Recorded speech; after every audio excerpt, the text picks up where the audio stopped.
तुझी ती लढाई स्वाभिमानी हक्कासाठी, तुझी ही अंगाई गाती दिशा दाही, क्रांती सूर्य तुझी या पाठी. तुझे लला सवार नाही थांबली, झुगारुनी रूढी पुढेच चालली. समानतेचा ध्यास घेतला उरी, सुधारण्या समाज भिडेकली. ज्ञान ज्योती तुझ्यामुळे तुलाच जीवन समर्पिले.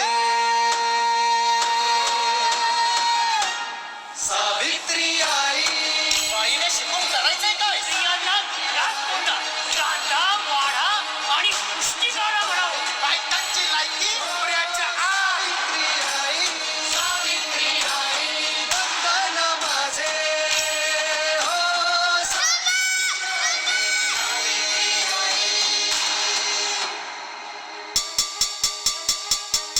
शक्ती देऊया सोनं केलंस तू आमच्या आयुष्याचे.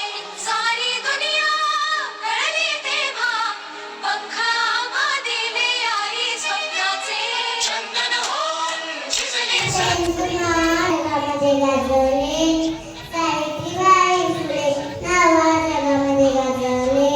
निशिक्षण मुलींना दिले, निशिक्षण मुलींना दिले, निशिक्षण मुलींना दिले, निशिक्षण मुलींना दिले. थँक्यू.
शिक्षणाच्या वाटेवरती सावित्रीबाई ठामपणे उभी राहिली.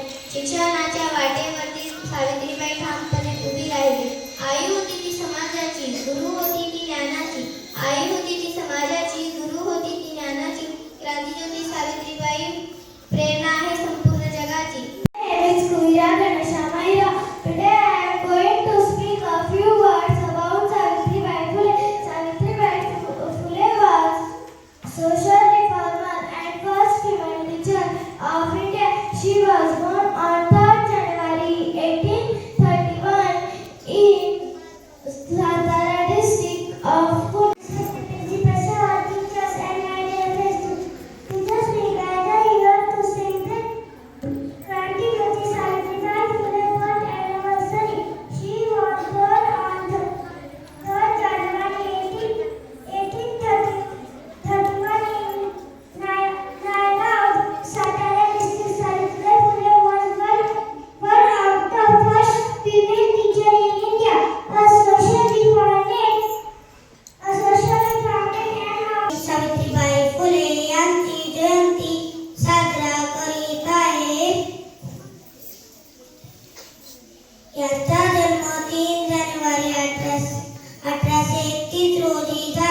माध्यम से समानता लाने का प्रयास किया. 18 मी या सावित्रीबाई फुले यांच्याबद्दल 2 शब्द बोलणार आहे. ते तुम्ही शांत चित्ताने ऐका.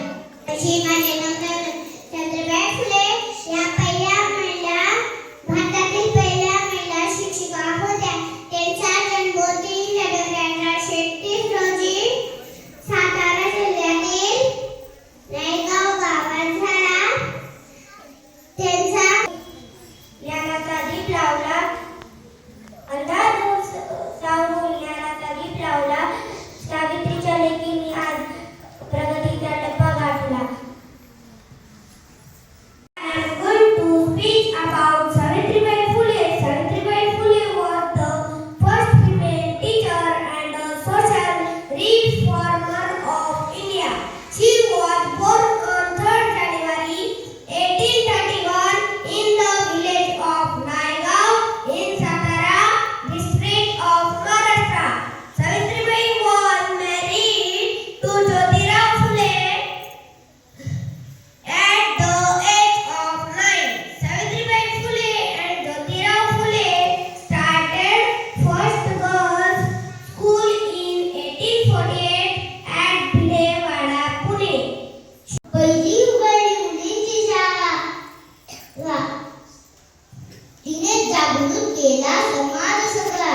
दिनदिनाची झाली होती माऊली. साऱ्या भारतामध्ये कीर्ती तिनेच गाजवली. ऐका ग साऱ्या भारताच्या नारी, सावित्रीबाई होती खंबीरवादी. में आगे है. सिर्फ लड़कियों को ही पढ़ाया कि उन्होंने नहीं, तो उन्होंने सती प्रथा का भी विरोध किया है. सती प्रथा मतलब किसी औरत का अगर पति गुजर जाता है तो उसको भी उसके साथ जला देते थे. तो सावित्रीबाई फुले ने उनका विरोध किया. ये सती प्रथा बंद कर दी. कोई विधवा हो जाता था, किसी का पति अगर मर जाता था तो उसको दोबारा शादी करने की अनुमति समाज नहीं देता था. तो सावित्रीबाई फुले और ज्योतिबा फुले ने ये प्रथा भी बंद कर दी और उन्होंने विधवाओं का पुनर्विवाह करना शुरू कर दिया. ये सब काम करते हुए उन्होंने बहुत सारा संघर्ष किया है, बहुत सारी कठिनाइयों का सामना